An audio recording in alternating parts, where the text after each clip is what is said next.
আসসালামু আলাইকুম মাছ চাষি ভাই বন্ধুরা, দেশ এবং দেশের বাইরে থেকে যে যেখান থেকে বসে দেখতে পাচ্ছেন আমার এই ছোট্ট ভিডিওটি ভালো লাগলে একটি সাবস্ক্রাইব করে রাখবেন পরবর্তী নতুন ভিডিও দেখার জন্য। আজকে আমি আলোচনা করব 2025 সালের নতুন বছরের দেশি মাগুর মাছের পোনা সম্পর্কে। যারা দেশি মাগুর মাছের পোনা চাষ করতে আগ্রহী, নতুন চাষি বা পুরাতন চাষি, মাগুর মাছের পোনা চাষ করতে যারা আগ্রহী, আমাদের কাছ থেকে স্বল্প মূল্যে মাছের পোনাগুলো সংগ্রহ করতে পারবেন এবং কি ক্যাটফিশ জাতীয়, বাংলা কার্প জাতীয়, দেশীয় বিদেশি সকল প্রকারের মাছের পোনা, সকল ক্যাটাগরি লাইনের মাছের পোনা আমাদের কাছ থেকে স্বল্প মূল্যে সংগ্রহ করতে পারবেন।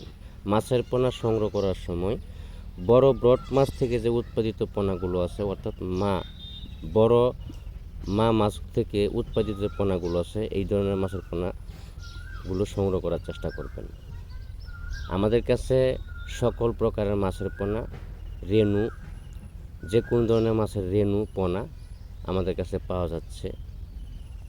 আমরা এই পোনাগুলি সারা বাংলাদেশের ভিতরে হোম ডেলিভারির মাধ্যমে বিক্রয় করে থাকি।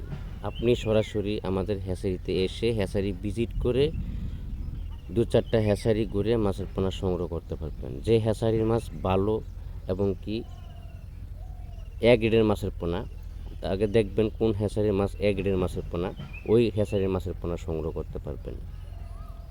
অবশ্যই যাচাই বাছাই করে, যদি অনলাইনে অর্ডার দেন তাহলে যাচাই বাছাই করে কোন হ্যাচারির মাছ ভালো বা ইউটিউবার মাছ ভালো নাকি হ্যাচারির মাছ ভালো। ইউটিউবারের মাছ তো আপনার একটু ব্যতিক্রম হবে।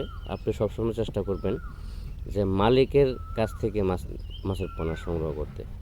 একটা হ্যাচারির মালিক যা আপনাকে দিবে, একটা ইউটিউবারে কিন্তু আপনাকে তা দিবে না। এই জন্য একটু যাচাই বাছাই করে মাছের পোনাটা সংগ্রহ করাটাই সবচেয়ে বেটার। আজকে পর্যন্তই, সকলে ভালো থাকবেন।